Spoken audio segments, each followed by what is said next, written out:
Halo Gan, di video kali ini saya akan menceritakan pengalaman saya menggunakan smartwatch yang menurut saya sangat recommended. Namun untuk harganya lumayan terjangkau. Bersama saya Rama, ini adalah Baki P8 Smartwatch atau ada juga yang nyebutnya sebagai Colmi P8 Smartwatch. Dan tanpa banyak basa-basi, yuk langsung aja kita mulai video reviewnya. Kalau kita ngeliat desainnya udah jelas banget smartwatch ini nyaplok desain dari Amazfit GTS. Namun kalau untuk kekompatibelannya dengan aksesoris GTS, saya nggak tahu smartwatch ini apa bisa pakai aksesoris dari Amazfit GTS apa enggak. Untuk kelengkapan yang saya dapetin di dalam box, yang pertama udah pasti ada smartwatch yang udah terpasang strapnya, lalu ada kabel charging dengan sistem jepit seperti ini, dan terakhir ada user manual. Secara build quality dan finishing untuk housing smartwatch-nya menurut saya bagus. Bagian framenya terasa kokoh karena terbuat dari bahan alloy, dan di bagian bawahnya ini terbuat dari plastik solid yang nggak terkesan ringkih. Tombol di sampingnya juga terasa solid nih kan, dan nggak oblak-oblak lah. Namun kalau untuk strapnya menurut saya standar banget. Bahannya itu terbuat dari rubber silikon yang kalau kalian pegang di saat kondisi jari-jari tangan kalian berminyak atau berkeringat, bekas minyak atau keringatnya tadi pasti bakalan langsung ngecap atau berbekas di strapnya ini. Untuk ukuran strapnya yaitu 20 mm, dan sayangnya untuk jenis strap yang saya dapetin untuk pin strapnya di sini belum quick release. Untuk fitur-fiturnya ya standar lah ya. Ada step, message, sleep data, health sensor yang terdiri dari blood pressure, heart rate, dan oximeter. Lalu ada training atau mode olahraga, selanjutnya ada weather atau cuaca, selanjutnya ada musik control, brightness, remote kamera, stopwatch, flashlight, dan terakhir ada more. Di dalam more-nya ini ada watch face, power off, restart, reset, dan about. Untuk mode olahraga atau mode trainingnya tadi di smartwatch ini ada walking, running, cycling, skipping, badminton, basketball, dan terakhir ada football.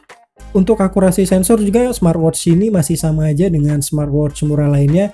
Pedometer sensornya cuma ngebaca ayunan tangan.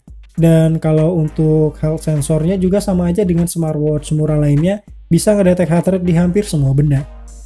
Kalau untuk ketahanan baterai di penggunaan saya, smartwatch ini hanya mampu bertahan hingga 3 harian. Dengan kondisi smartwatch-nya tersambung ke smartphone melalui aplikasi yang namanya David. Dan aplikasi ini bisa kalian download di Play Store ya.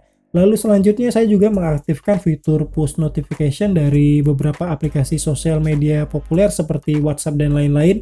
Lalu saya juga mengaktifkan fitur full time heart rate detection, dan saya juga mengaktifkan fitur quick view atau gesture screen wake up yang saya set all day, dan saya juga mengaktifkan weather atau cuaca yang saya push tampilannya ke smartwatch.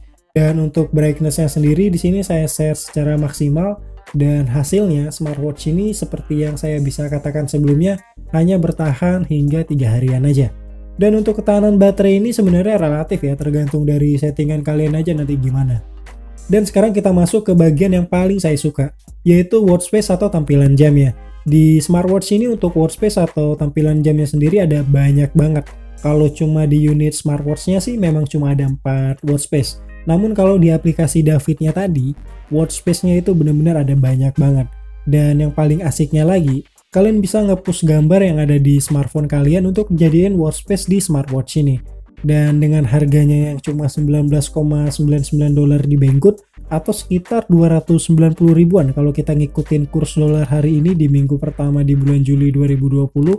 Dengan harganya yang segitu kalian bisa ngedapetin smartwatch dengan tampilannya atraktif dan nggak bakal ngebosenin menurut saya. Dan itulah tadi review saya untuk Baki P8 atau Colmi P8 ini. Pada dasarnya Baki P8 dan Colmi P8 itu sama aja ya. Cuma karena emang smartwatch ini bagus, jadi emang banyak di rebranding sama merek-merek lain. Overall saya lumayan puas untuk smartwatch satu ini. Selain harganya yang lumayan ramah di kantong, smartwatch ini juga nggak ngebosenin karena tampilan watch face-nya yang banyak banget tadi. Pokoknya untuk smartwatch yang harganya nggak sampai 300 ribu, ini worth it banget. Bahkan kalau harganya nyentuh di harga 300 ribuan juga menurut saya smartwatch ini tetap worth it. Karena menurut saya nggak banyak smartwatch di harga segitu yang bisa ngasih watch face sebanyak ini. Dan bagi kalian yang mau ngebeli smartwatch ini, link pembelian dan kode kuponnya ada di deskripsi box ya kan. Dan silahkan like video ini jika kalian suka, dan silahkan share ke semua akun sosial media kalian jika kalian berkenan. Dan apabila ada yang ingin didiskusikan atau sekedar berbagi pengalaman bagi kalian yang sudah menggunakan smartwatch ini, silakan komen aja di kolom komentar. Dan jangan lupa juga untuk subscribe channel ini untuk mendapatkan updatean video-video terbaru selanjutnya. Akhir kata, saya Ramadan Febriansyah pamit. Sampai bertemu di video selanjutnya.